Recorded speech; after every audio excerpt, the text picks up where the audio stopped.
Pwede mo akong tiisin. Pwede mo akong i-block sa lahat ng social media mo. Pwede mo akong baliwalain na parang hindi ako nag-e-exist. Pwede mo ako itanggi sa lahat ng magtatanong sa'yo. Pwede mo din sa akin isisi lahat ng nangyari kung bakit nagkaganito at bakit nagkaganyan. Pero hindi mo pwedeng ikaila na isa ako sa mga taong umunawa sa'yo nung halos wala nang umiintindi sa'yo. Isa ako sa pumiling mahalin ka ng buo kahit sa panahong hindi ka kamahal-mahal. Isa ako sa mga taong paulit-ulit na piniling magstay sa tabi mo. Nung oras na pakiramdam mo, iniwan ka na ng lahat. Isa din ako sa mga taong piniling unahin ka kesa ang sarili. At hindi mo kasalanan yun kasi choice ko yun. Isa din ako sa mga taong minahal ka ng sobra-sobra. To the point na wala na akong inisip kundi ang mapasaya ka.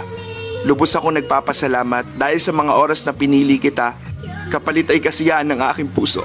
At gusto kong malaman mo na lahat ng ginawa ko sa iyo ay wala akong hinihinging kapalit. Dahil hangad ko yung mga bagay na magpapasaya sa iyo, dalangin ko ang lahat ng ikabubuti mo. Sa ngayon, kailangan kong maging matibay.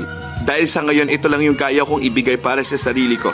Dahil yung taong pinakamamahal ko, may nagmamahal ng iba. Masakit man para sa akin na sabihin to, pero sana maging masaya kayo sa relasyon nyo. Dahil hangad ko lang ay ang kaligayahan mo.